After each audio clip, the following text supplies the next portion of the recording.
Hi, welcome back to Positive Prepper. Sorry I haven't done a video for a while. I started a new job, so I've been trying to figure out my hours and stuff. But today I want to do a few updates on some things that are going on globally that you need to be paying attention to.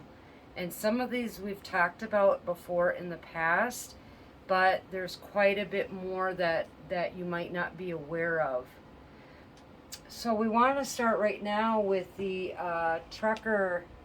the Freedom Convoy going on in Canada. And I want you to keep in mind that this isn't just happening in Canada, it's happening in Australia, it's happening in the UK, it's happening in Germany. It's basically going on in several different countries across the globe. Okay, so but let's focus in on Canada right now. So a judge ordered that the fuel that they took from the truckers needed to be returned. Well, that's all well and good. That's a good victory for the convoy. Also, some of the provinces in Canada are also easing up their mandates. So that's another victory, right? Keep in mind that this convoy that's happening is not just semi-truck drivers. It's tow truck drivers. It's people. There's hundreds of cowboys coming from, I think it's Saskatchewan. Yeah, Saskatchewan, that are on their way to Ottawa as well. But what's happening up here, so they seized the fuel. The judge said, no, you can't do that. So they had to return the fuel. Well, now the word on the street is that a lot of the fuel that came back had water in it. So it's unusable. But what's happening is, so getting the tow trucks, because they tried to call the tow trucks to come and tow the semi-trucks and the cars and trucks out of there. And it just so happened that all of the tow truck drivers got the virus. Okay, so that didn't work. And they ended up joining the convoy. Well, then they tried to take away the fuel.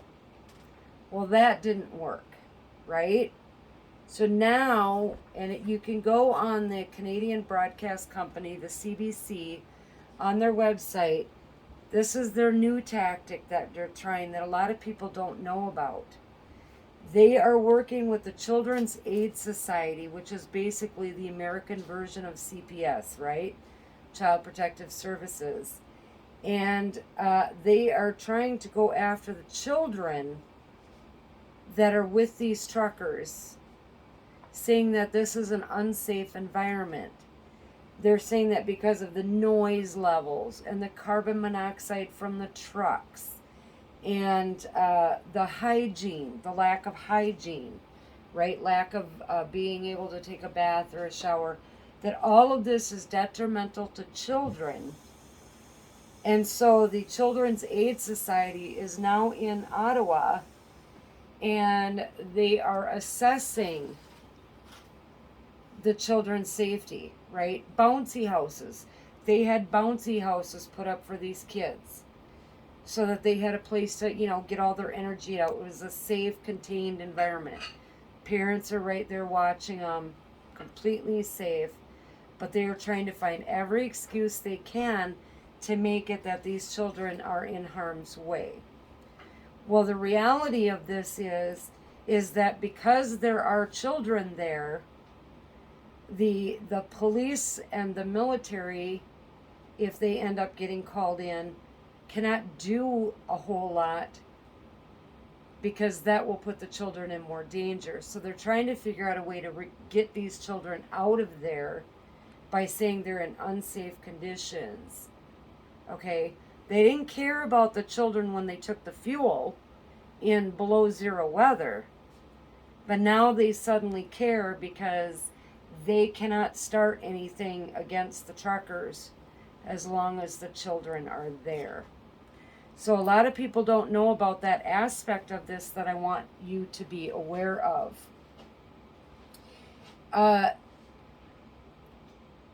we at some point, myself and my family, are going to be trying to join up with the U.S. Freedom Convoy.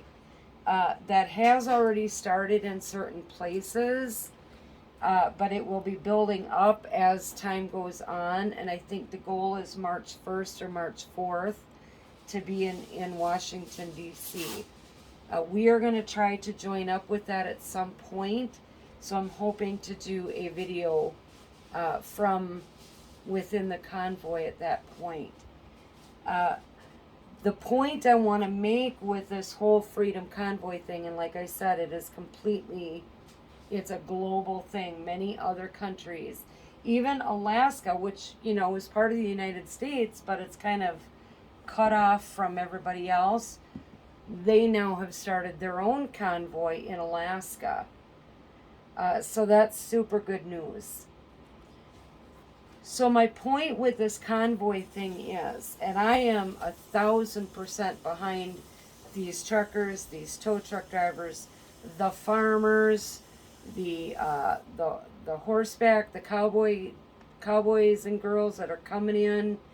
I'm hearing now that there's ships, boats coming in that are going to start blocking some water ports. That would be amazing.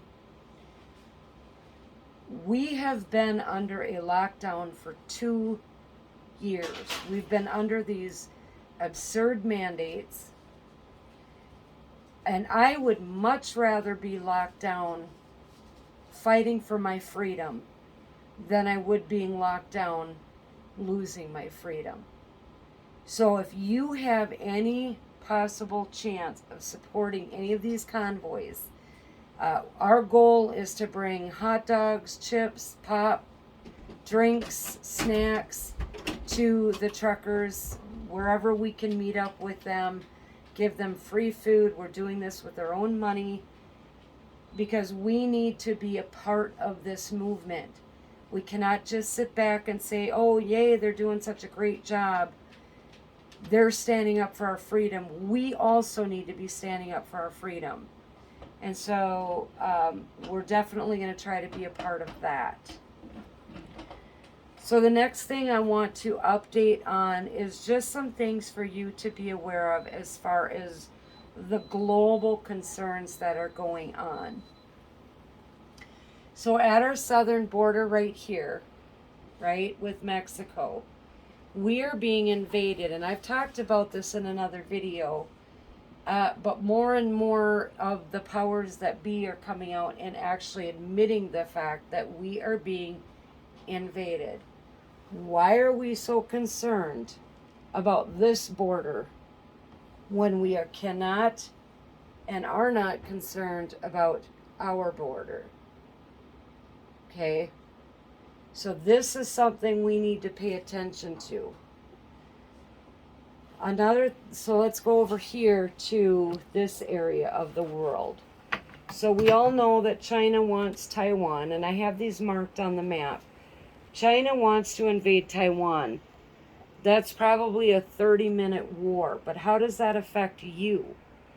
Well, Taiwan makes a lot of the chips that go into technology. So any new gaming stations that you want, any chips that you might want to buy new vehicles, phones, any of that, this is going to severely delay the ability to have any of that stuff in the market. We also have China on the border of India. They want to move into India. We have Yemen that's fighting a proxy war for Saudi Arabia against the UAE. We have Iran and Israel that are fighting, right? Israel, which is supposed to be U.S. supported with the current administration. I'm not sure that that's still a thing. And then, of course, we have Russia, who's now in the Black Sea, in Belarus, and along this border of Ukraine. So Ukraine only has one side of it, basically, that's not surrounded by Russia. There's talk that Iran has missiles that could reach the U.S. mainland. I'm not sure which direction they'd go. They'd have to either cross the Pacific or cross the Atlantic.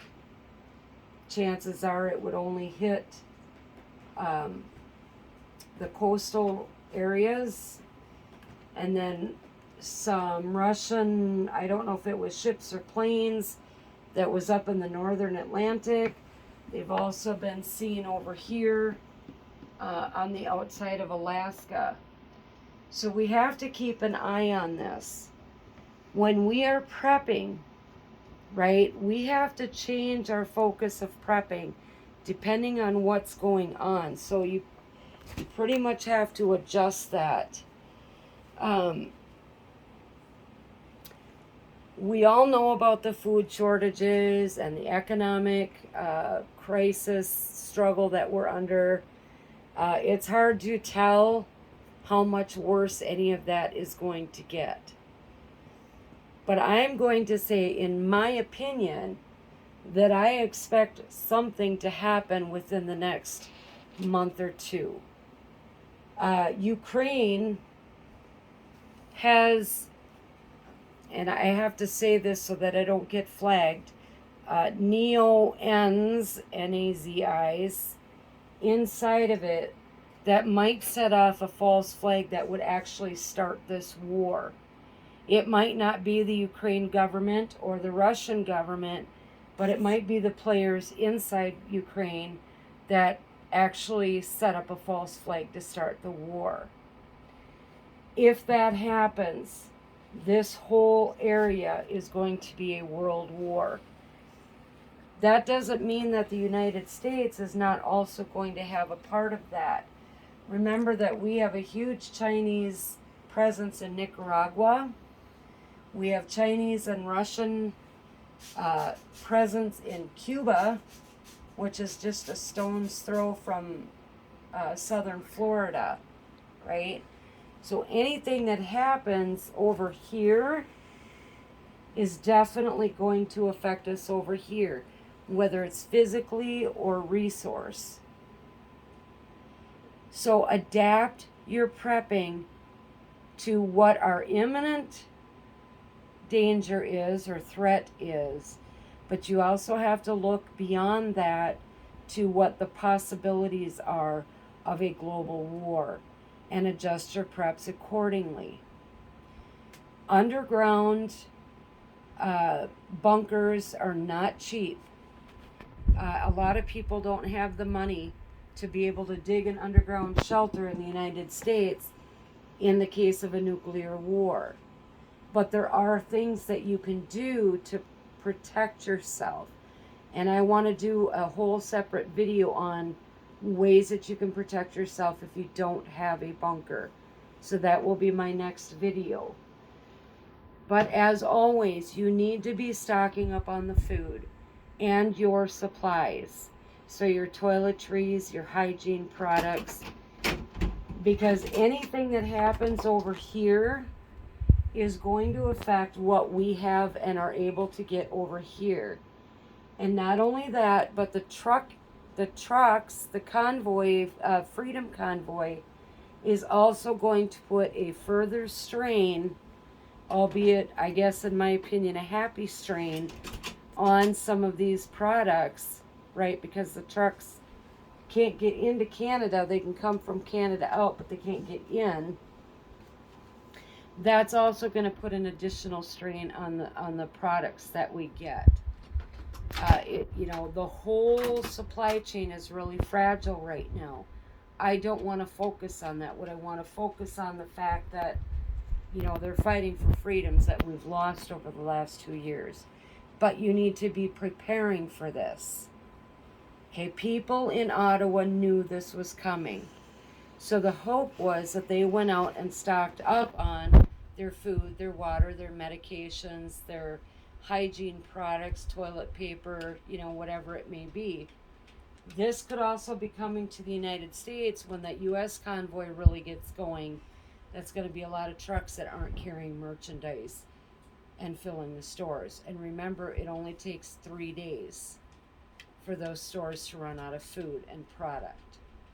So keep an eye on everything that you can. If you just, well, I don't use Google, but like on DuckDuckGo or on YouTube, type in Freedom Convoy 2022. You're going to be directed to a lot of these people that are out there keeping us up to date on where all of this is at. Facebook also has a U.S. Freedom Convoy 2022. You can mostly keep updated on there, although Facebook's kind of taking a lot of that information away, but it gives you a general idea. So I wanted to update you on everything that's going on and how it's going to impact you. So keep up your preps. Pay attention to what's going on all around and adapt your prepping to fit what the imminent threat looks like it could be, but also what that long-term SHTF threat is on the horizon.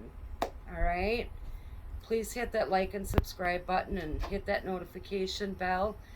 We're going to pray for our truckers. We're going to pray for everybody that's fighting for our freedom.